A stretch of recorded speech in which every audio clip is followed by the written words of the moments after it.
S Jaishankar ವಿದೇಶಾಂಗ ಸಚಿವರ ಬಗ್ಗೆ ನಿಮ್ಮೆಲ್ರಿಗೂ ಗೊತ್ತಿರತಕ್ಕಂಥದ್ದೇ.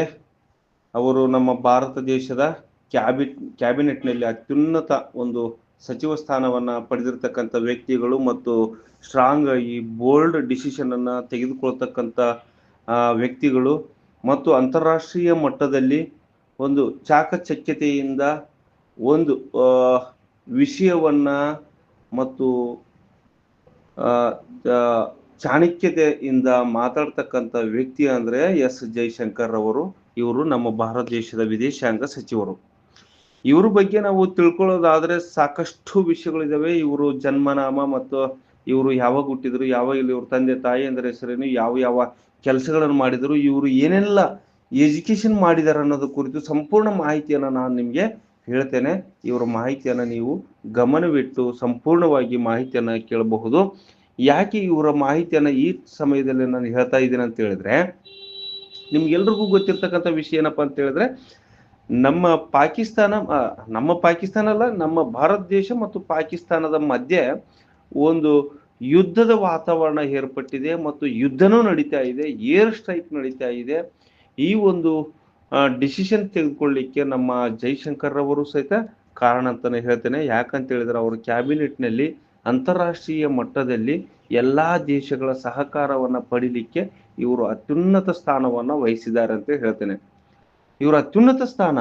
ಮತ್ತೆ ಇನ್ನೂ ಒಬ್ಬರು ಹೆಸರನ್ನ ಹೇಳಲೇಬೇಕು, ಅಜಿತ್ ಧೋವಲ್. ಓಕೆ, ಧೋವಲ್ ನಿಮ್ಗೆಲ್ರಿಗೂ ತಿಳಿದಿರ್ತಕ್ಕಂಥ ವ್ಯಕ್ತಿ. ಅವರು ಭಾರತ ದೇಶದಲ್ಲಿ ಗುಪ್ತಚರ ಇಲಾಖೆಯಲ್ಲಿ ಕೆಲಸ ಮಾಡಿರ್ತಕ್ಕಂಥ ವ್ಯಕ್ತಿಗಳು ಮತ್ತು ರಾಷ್ಟ್ರೀಯ ಭದ್ರತಾ ಸಲಹೆಗಾರರು ಮತ್ತು ಪ್ರಧಾನಿಯವರ ಭದ್ರತಾ ಸಲಹೆಗಾರರು ಅಂತಾನೆ ಹೇಳ್ತೇನೆ. ಇವರು ಈ ಸ್ಥಾನದಲ್ಲಿ ಕೆಲಸ ಮಾಡಿದ ಇವರು ನಮ್ಮ ಭಾರತ ದೇಶಕ್ಕೆ ಎರಡು ಕಣ್ಣುಗಳಿದ್ದಂತೆ. ನಾನು ಎಸ್ ಜೈಶಂಕರ್ ಬಗ್ಗೆ, ಎಸ್ ಅಂದ್ರೆ ಸುಬ್ರಹ್ಮಣ್ಯಂ ಜೈಶಂಕರ್ ಅವರು ಕೇಂದ್ರ ಸರ್ಕಾರದ ವಿದೇಶಾಂಗ ವ್ಯವಹಾರಗಳ ಸಚಿವರಾಗಿ ಸೇವೆ ಸಲ್ಲಿಸ್ತಾ ಇದ್ದಾರೆ. ಇವರು 1977ರಲ್ಲಿ ಭಾರತೀಯ ವಿದೇಶಾಂಗ ಸೇವೆಗೆ ಸೇರಿದರು. ಜನವರಿ 2015ರಿಂದ ಜನವರಿ 2018ರವರೆಗೂ ವಿದೇಶಾಂಗ ಕಾರ್ಯದರ್ಶಿಯಾಗಿ ಕಾರ್ಯನಿರ್ವಹಿಸಿದ್ದರು. ಅಮೆರಿಕಾದಲ್ಲಿ ಅಂದ್ರೆ ವಿದೇಶಾಂಗ ಕಾರ್ಯದರ್ಶಿಯಾಗಿ ಕಾರ್ಯನಿರ್ವಹಿಸಿರ್ತಕ್ಕಂಥ ಅಮೆರಿಕದಲ್ಲಿ 2014ರಿಂದ 2015ರವರೆಗೆ ಕೆಲಸವನ್ನ ಮಾಡಿದ್ದಾರೆ. ಚೀನಾ ದೇಶದಲ್ಲಿ 2006ರಿಂದ 2013ರವರೆಗೂ ವಿದೇಶಾಂಗ ಕಾರ್ಯದರ್ಶಿಯಾಗಿ ಕೆಲಸ ಮಾಡಿದ್ದಾರೆ. ಜಕ್ ರಿಪಬ್ಲಿಕ್ ದೇಶದಲ್ಲಿ 2001ರಿಂದ 2004ರವರೆಗೂ ಕೆಲಸವನ್ನು ಮಾಡಿದ್ದಾರೆ. ದೇಶದಲ್ಲಿ ಅಂದ್ರೆ ನಮ್ಮ ಭಾರತೀಯ ದೇಶದಲ್ಲಿ ರಾಯಭಾರಿಯಾಗಿ ಅಂದ್ರೆ ಬೇರೆ ಬೇರೆ ದೇಶಗಳ ಭಾರತೀಯ ರಾಯಭಾರಿಯಾಗಿ ಸಹಿತ ಕೆಲಸ ಮಾಡಿದ್ದಾರೆ. ಹಾಗೂ ಸಿಂಗಾಪುರ್ಗೆ ಹೈ ಕಮಿಷನರ್ ಆಗಿ 2007ರಿಂದ 2009ರವರೆಗೆ ಸೇವೆ ಸಲ್ಲಿಸಿದ್ದಾರೆ. ನೋಡಿ ಎಷ್ಟು ಹುದ್ದೆಗಳನ್ನ ನಿರ್ವಹಿಸಿದ್ದಾರೆ. ಹೇಗೆ ಇವರ ಬುದ್ಧಿವಂತಿಕೆಯನ್ನ ಮೆಚ್ಕೊಂಡು ಈ ಕೆಲಸ ಕೊಟ್ಟಿರ್ಬೋದು ಅಂತೇಳಿ ನೀವೇ ತಿಳ್ಕೊಳ್ಳಿ. ಇವರು ತುಂಬಾ ಚಾಣಕ್ಯರು, ತುಂಬಾ ಬುದ್ಧಿವಂತರು ಇದ್ದಾರೆ. ಭಾರತ ಮತ್ತು ಅಮೆರಿಕ ನಾಗರಿಕ ಪರಮಾಣು ಒಪ್ಪಂದದ ಸಂಧಾನದಲ್ಲಿ ಜೈಶಂಕರ್ ಅವರು ಪ್ರಮುಖ ಪಾತ್ರ ವಹಿಸಿದ್ದರು. ಮತ್ತು ಇವರು ಈ ಒಂದು ನಿವೃತ್ತಿಯ ನಂತರ, ರಾಯಭಾರಿ ಮತ್ತು ಸೆಕ್ರೆಟರಿ ನಂತರ ನಿವೃತ್ತಿಯ ಬಳಿಕ ಅವರು ಟಾಟಾ ಸನ್ಸ್ ಜಾಗತಿಕ ಕಾರ್ಪೊರೇಟ್ ವ್ಯವಹಾರಗಳ ಅಧ್ಯಕ್ಷರಾಗಿ ಸೇರಿದರು. 2019ರಲ್ಲಿ ಜೈಶಂಕರ್ ಅವರಿಗೆ ದೇಶದ 4ನೇ ಅತ್ಯುನ್ನತ ನಾಗರಿಕ ಪ್ರಶಸ್ತಿಯಾದ ಪದ್ಮಶ್ರೀಯನ್ನು ನೀಡಿ ಗೌರವಿಸಲಾಯಿತು. ಮತ್ತು ಮೇ 31, 2019ರಿಂದ ಮೋದಿಯವರ ಕ್ಯಾಬಿನೆಟ್ನಲ್ಲಿ ವಿದೇಶಾಂಗ ವ್ಯವಹಾರಗಳ ಸಚಿವರಾಗಿ ಸೇವೆ ಸಲ್ಲಿಸುತ್ತಿದ್ದಾರೆ. ಕ್ಯಾಬಿನೆಟ್ ಮಟ್ಟದಲ್ಲಿ ಇವರು ವಿದೇಶಾಂಗ ವ್ಯವಹಾರಗಳ ಸಚಿವಾಲಯದ ನೇತೃತ್ವವನ್ನ ವಹಿಸಿರುವ ಮೊದಲ ವಿದೇಶಾಂಗ ಕಾರ್ಯದರ್ಶಿಯಾಗಿದ್ದಾರೆ. ನೋಡಿ, ಕ್ಯಾಬಿನೆಟ್ ಮಟ್ಟದಲ್ಲಿ ವಿದೇಶಾಂಗ ವ್ಯವಹಾರಗಳ ಸಚಿವರ ಅಂತ ಈ ಹುದ್ದೆ ಸಿಕ್ಕಿರ್ತಕ್ಕಂಥದ್ದು ಅಂತ ಹೇಳಿದ್ರೆ ಇವರು ಮೊದಲನೇ ಅವರು. ಹೆಂಗೆ ಅಂದ್ರೆ ವಿದೇಶಾಂಗ ಕಾರ್ಯದರ್ಶಿಯಾಗಿ ಕೆಲಸ ಮಾಡಿರ್ತಕ್ಕಂಥ ಈ ವಿದೇಶಾಂಗ ಸಚಿವ ಸ್ಥಾನ ಸಿಗ್ಲಿಕ್ಕೆ ಇವರು ಸಚಿವ ಸ್ಥಾನ ಸಿಕ್ಕಿರ್ತಕ್ಕಂಥದ್ದು ಇವರು ಮೊದಲಿಗರು ಅಂತಾನೆ ಹೇಳ್ತೇನೆ. ವಿದೇಶಾಂಗ ಕಾರ್ಯದರ್ಶಿಯಾಗಿ ಇವರು ಆದ್ಮೇಲೆ ಆಗಿರ್ತಕ್ಕಂಥ ವ್ಯಕ್ತಿಯವರು ವಿದೇಶಾಂಗ ಸಚಿವರಾಗಿರ್ತಕ್ಕಂಥ ಇವರು ಮೊದಲನೇ ವ್ಯಕ್ತಿ ಸುಬ್ರಹ್ಮಣ್ಯಂ ಜೈಶಂಕರ್ ಅವರು ಮೊದಲನೇದಾಗಿ ಇವರು ಮೋದಿಯವರ ಒಂದು ಪ್ರೈಮ್ ಮಿನಿಸ್ಟರ್ ಮತ್ತು ಪ್ರೈಮ್ ಮಿನಿಸ್ಟರ್ ಇರ್ತಕ್ಕಂಥ 2019 ಮೇ 30 ಮೇ 2019ರಿಂದ ಇವರು ಇಲ್ಲಿ ಜಾಯ್ನ್ ಆಗ್ತಾರೆ ಸುಷ್ಮಾ ಸ್ವರಾಜ್ ನಂತರ. ಮತ್ತು 28 ಜನವರಿ 2015ರಿಂದ 28 ಜನವರಿ 2019ರವರೆಗೆ ಇವರು ಮೋದಿಯವರ ಕ್ಯಾಬಿನೆಟ್ನಲ್ಲಿ ಪ್ರೆಸಿಡೆಡ್ ಬೈ ಸುಜಾತಾ ಸಿಂಗ್ ನಂತರ ಸಕ್ಸೀಡೆಡ್ ಬೈ ವಿಜಯ್ ಕೇಶವ್ ಗೋಖಲೆ ಅವರಿಗೆ. ನೆಕ್ಸ್ಟ್ ಇನ್ನು ಆಫೀಸು ಭಾರತೀಯ ರಾಯಭಾರಿಗಳಾಗಿ ಪ್ರೆಸಿಡೆಂಟ್ ಇವರೆಲ್ಲ ಈ ತರ ಕೆಲಸ ಮಾಡಿದ್ದಾರೆ. ನೆಕ್ಸ್ಟ್ ಬಂದು ಇವರು ಹುಟ್ಟಿರ್ತಕ್ಕಂಥದ್ದು ಪರ್ಸನಲ್ ಡೀಟೇಲ್ಸ್ ಅನ್ನ ನಾವು ಹೇಳೋದಾದ್ರೆ, ಜನವರಿ 1, 1955ರಲ್ಲಿ ದೆಹಲಿಯಲ್ಲಿ ಜನಿಸ್ತಾರೆ. ಇವರ ಸ್ಪೌಸ್ ಬಂದು ಅಂದ್ರೆ ಇವರು ಕೋಕೋ ಜೈಶಂಕರ್. ಮಕ್ಕಳು ಬಂದು 3 ಇದ್ದಾರೆ, ಧ್ರುವ, ಅರ್ಜುನ್, ಮೇಧಾ ಅಂತೇಳಿ. ಇವರು ಸೇಂಟ್ ಸ್ಟೀಫನ್ ಕಾಲೇಜ್ನಲ್ಲಿ ಅದು BA ಯನ್ನ ಮುಗಿಸ್ತಾರೆ. ಜವಾಹರ್ಲಾಲ್ ನೆಹರು ವಿಶ್ವವಿದ್ಯಾಲಯ ದೆಹಲಿಯಲ್ಲಿ MA, MPhil, PhD ಯನ್ನು ಮುಗಿಸ್ತಾರೆ. ಇವರು ಕೆಲಸ ಬಂದು ರಾಯಭಾರಿಯಾಗಿ ಮತ್ತು ರಾಜಕಾರಣಿಯಾಗಿ ಕೆಲಸ ಮಾಡಿರ್ತಾರೆ. ಇವರಿಗೆ ಬಂದಿರತಕ್ಕಂಥ ಅತ್ಯುನ್ನತ ಪ್ರಶಸ್ತಿ ಅಂದರೆ ಪದ್ಮಶ್ರೀ ಪ್ರಶಸ್ತಿ. ಇವರ ಹಿನ್ನೆಲೆ ಮತ್ತು ಶಿಕ್ಷಣವನ್ನ ನಾವು ನೋಡೋದಾದ್ರೆ, ಎಸ್ ಜೈಶಂಕರ್ ಅವರು ಹೊಸ ದಿಲ್ಲಿಯಲ್ಲಿ ಜನಿಸಿದರು. ಅವರು ಭಾರತೀಯ ಕಾರ್ಯತಂತ್ರದ ಪ್ರಮುಖ ವಿಶ್ಲೇಷಕ, ನಿರೂಪಕ ಮತ್ತು ನಾಗರಿಕ ಸೇವಕ ಕೆ ಸುಬ್ರಹ್ಮಣ್ಯಂ ಮತ್ತು ಸುಲೋಚನರವರ ಮಗನಾಗಿದ್ದಾರೆ.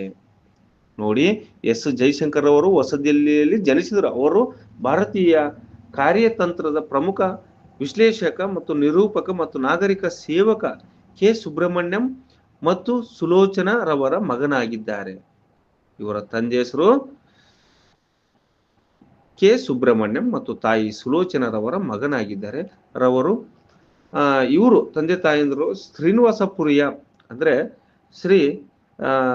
ಶ್ರೀನಿವಾಸಪುರಿಯ ಕೇಂಬ್ರಿಡ್ಜ್ ಸ್ಕೂಲ್ನಲ್ಲಿ ತಮ್ಮ ವಿದ್ಯಾಭ್ಯಾಸ ಮಾಡಿದರು. ಯಾರು? ತಮ್ಮ ಜೈಶಂಕರ್ ಅವರು. ಮತ್ತು ದೆಹಲಿಯ ವಿಶ್ವವಿದ್ಯಾಲಯದ ಸೇಂಟ್ ಸ್ಟೀಫನ್ ಕಾಲೇಜಿನಿಂದ ಪದವಿಯನ್ನ ಮುಗಿಸಿದ್ದಾರೆ. ಮತ್ತು ಜವಾಹರ್ಲಾಲ್ ನೆಹರು ವಿಶ್ವವಿದ್ಯಾಲಯದಿಂದ ಅಂದ್ರೆ JNU ವಿಶ್ವವಿದ್ಯಾಲಯದಲ್ಲಿ ರಾಜಕೀಯ ಶಾಸ್ತ್ರದಲ್ಲಿ ಅಂದ್ರೆ MA ಪದವಿಯನ್ನ ಮತ್ತು ಅಂತಾರಾಷ್ಟ್ರೀಯ ಸಂಬಂಧದ ವಿಷಯದಲ್ಲಿ MPhil ಮಾಡಿದ್ದಾರೆ ಮತ್ತು PhD ಯನ್ನು ಪಡೆದಿದ್ದಾರೆ. ಅದಲ್ಲದೆ ಅವರು ಪರಮಾಣು ರಾಜತಂತ್ರದಲ್ಲಿ ಅಂದ್ರೆ ಅಮೆರಿಕ, ಬೇರೆ ಬೇರೆ ದೇಶಗಳು ಮತ್ತು ಭಾರತ ದೇಶದ ಈ ಪರಮಾಣು ಬೇರೆ ಬೇರೆ ಒಪ್ಪಂದಗಳು ಆಗುವ ಸಮಯದಲ್ಲಿ ರಾಜತಂತ್ರದಲ್ಲಿ ಪರಿಣಿತಿಯನ್ನು ಪಡೆದಿದ್ದಾರೆ. ಇವರಿಗೆ ಹಿಂದಿ, ಇಂಗ್ಲಿಷ್ ಜೊತೆಗೆ ಬೇರೆ ಬೇರೆ ತಮಿಳು, ರಷ್ಯನ್, ಮ್ಯಾಂಡ್ರಿನ್, ಜಪಾನೀಸ್ ಮತ್ತು ಹಂಗೇರಿಯನ್ ಭಾಷೆಯನ್ನು ಸಹಿತ ನಮ್ಮ ಜೈಶಂಕರ್ ಅವರು ಮಾತಾಡ್ತಾ ಇದ್ದಾರೆ. ವೃತ್ತಿ ಜೀವನ ಬಂದು ನಿಮ್ಗೆಲ್ರಿಗೂ ಗೊತ್ತಿರ್ತಕ್ಕಂಥ ವಿಷಯ. 1977ರಲ್ಲಿ ಭಾರತೀಯ ವಿದೇಶಾಂಗ ಸೇವೆಗೆ ಸೇರಿಕೊಂಡ್ರು. 1977ರಲ್ಲಿ ಭಾರತೀಯ ವಿದೇಶಾಂಗ ಸೇವೆಗೆ ಸೇರಿಕೊಂಡ್ರು. 1979ರಿಂದ 81ರವರೆಗೆ ಮಾಸ್ಕೋದಲ್ಲಿ ಸೋವಿಯತ್ ಒಕ್ಕೂಟದ ಭಾರತೀಯ ಕಾರ್ಯಾಚರಣೆಯ 2ನೇ ಮತ್ತು 3ನೇ ಕಾರ್ಯದರ್ಶಿಯಾಗಿ ಸೇವೆ ಸಲ್ಲಿಸಿದರು. 1985ರಿಂದ 88ರವರೆಗೆ ವಾಷಿಂಗ್ಟನ್ DC-ಯಲ್ಲಿ ಅಂದ್ರೆ ಅಮೆರಿಕ ವಾಷಿಂಗ್ಟನ್ DC-ಯಲ್ಲಿನ ಭಾರತೀಯ ದೂತಾವಾಸದ ಮೊದಲ ಕಾರ್ಯದರ್ಶಿ ಆದರು. ವಾಷಿಂಗ್ಟನ್ DC-ಯಲ್ಲಿ ಭಾರತೀಯ ದೂತಾವಾಸದ ಮೊದಲ ಕಾರ್ಯದರ್ಶಿ ಆದರು. 1988ರಿಂದ 1990ರವರೆಗೆ ಶ್ರೀಲಂಕಾದಲ್ಲಿ ಭಾರತೀಯ ಶಾಂತಿ ರಕ್ಷಣೆ ಪಡೆಯ IPKF ಅಂತೇಳಿ ಶ್ರೀಲಂಕಾದಲ್ಲಿ ಭಾರತೀಯ ಶಾಂತಿ ರಕ್ಷಣೆ ಪಡೆಯ ಪ್ರಥಮ ಕಾರ್ಯದರ್ಶಿಯಾಗಿ ಮತ್ತು ರಾಜಕೀಯ ಸಲಹೆಗಾರರಾಗಿ ಸೇವೆ ಸಲ್ಲಿಸಿದರು. 1990ರಿಂದ 93ರವರೆಗೆ ಬುಡಾಪೆಸ್ಟ್ನ ಭಾರತೀಯ ಮಿಷನ್ನಲ್ಲಿ ಸಲಹೆಗಾರರಾಗಿದ್ದರು, ಅಂದ್ರೆ ವಾಣಿಜ್ಯ ವಿಷಯದಲ್ಲಿ. ನವದೆಹಲಿಗೆ ಮರಳಿದ ಅವರು ವಿದೇಶಾಂಗ ಸಚಿವಾಲಯದ ನಿರ್ದೇಶಕರಾಗಿ ಪೂರ್ವ ಮತ್ತು ಯುರೋಪ್ ದೇಶಗಳಿಗೆ ಪೂರ್ವ ಯುರೋಪ್ ದೆಹಲಿಯಲ್ಲಿ ದೆಹಲಿಗೆ ಮರಳಿದ ಅವರು ವಿದೇಶಾಂಗ ಸಚಿವಾಲಯದ ನಿರ್ದೇಶಕರಾಗಿ ಸೇವೆ ಸಲ್ಲಿಸಿದರು ಪೂರ್ವ ಯುರೋಪ್ಗೆ. ಓಕೆ, 1996ರಿಂದ 2000ವರೆಗೆ ಟೋಕಿಯೋದ ಭಾರತೀಯ ರಾಯಭಾರ ಕಚೇರಿಯಲ್ಲಿ ಜೈಶಂಕರ್ ಅವರು ಉಪ ಮುಖ್ಯಸ್ಥರಾಗಿದ್ದರು. ನೋಡಿ, 1996ರಿಂದ 2000ವರೆಗೆ ಟೋಕಿಯೋ ಅಂದ್ರೆ ಜಪಾನ್ ದೇಶದ ಟೋಕಿಯೋದ ಭಾರತೀಯ ರಾಯಭಾರ ಕಚೇರಿಯಲ್ಲಿ ಜೈಶಂಕರ್ ಅವರು ಉಪ ಮುಖ್ಯಸ್ಥರಾಗಿದ್ದರು. ಈ ಅವಧಿಯಲ್ಲಿ ಭಾರತ ಪೋಖ್ರಾನ್-2 ಪರಮಾಣು ಪರೀಕ್ಷೆಗಳ ನಂತರ ಇಂಡೋ ಜಪಾನ್ ಸಂಬಂಧಗಳಲ್ಲಿ ಕುಸಿತ ಕಂಡು ಬಂದಿತ್ತು. ಪೋಖ್ರಾನ್-2 ನಮ್ಮ ಪರಮಾಣು ಪರೀಕ್ಷೆಗಳ ನಂತರ ಇಂಡೋ ಮತ್ತು ಜಪಾನ್ ಸಂಬಂಧಗಳಲ್ಲಿ ಕುಸಿತ ಅಂದ್ರೆ ಸಂಬಂಧಗಳು ಕಡಿಮೆ, ನಮ್ಮ ಸಂಬಂಧಗಳು ಅಳಿಸ್ತಾ ಹೋಗ್ತಾ ಇತ್ತು ಅಂತ ಸಮಯದಲ್ಲಿ.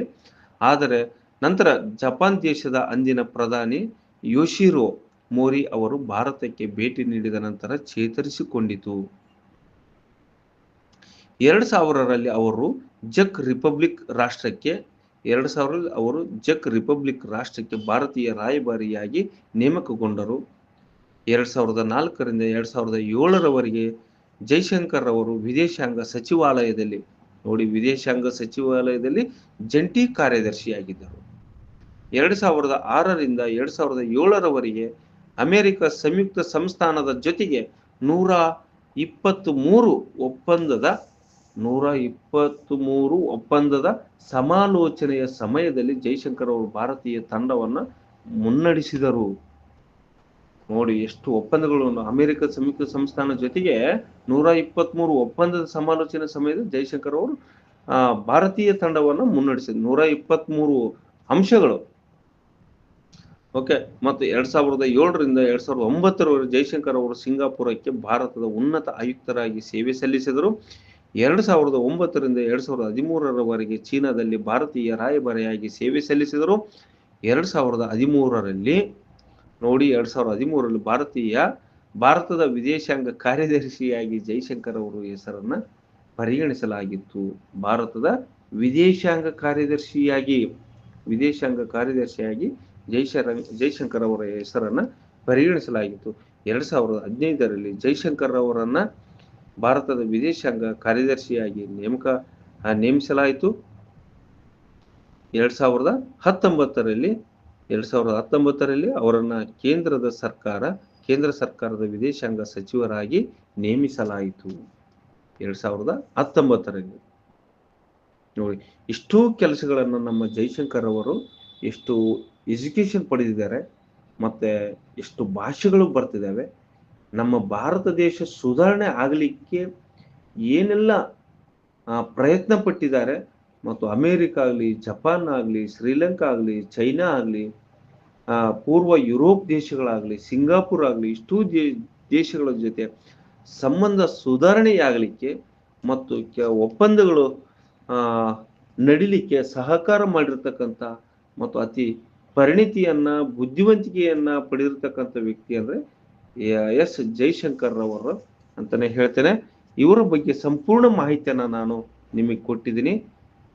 ನಿಮ್ಗೆಲ್ರಿಗೂ ಇಂಥವರ ಅತಿ ಸಜ್ಜನ ಬುದ್ಧಿವಂತ ವ್ಯಕ್ತಿಯ ಮಾಹಿತಿಯನ್ನ ತಿಳ್ಕೊಳ್ಳೋದು ಯಾವುದೇ ತಪ್ಪಿಲ್ಲ ಅಂತ ಹೇಳ್ತಾ ಈ ವಿಡಿಯೋವನ್ನ ಸಂಪೂರ್ಣವಾಗಿ ನೋಡಿದಕ್ಕಾಗಿ ನಿಮ್ಮೆಲ್ರಿಗೂ ಧನ್ಯವಾದಗಳನ್ನು ಹೇಳ್ತಾ, ಹೀಗೆ ನಮ್ಮ ಚಾನಲ್ ಅನ್ನ ಸಪೋರ್ಟ್ ಮಾಡಿ. ನಿಮ್ಮ ಸಹಕಾರ ಬೆಂಬಲ ಹೀಗೆ ಇಲ್ಲ ಅಂತ ಹೇಳ್ತಾ ಇಂತಿ ನಿಮ್ಮ ಪ್ರೀತಿಯ ಬಳ್ಳಾರಿಯ ಯುವಕ. ಧನ್ಯವಾದಗಳೊಂದಿಗೆ.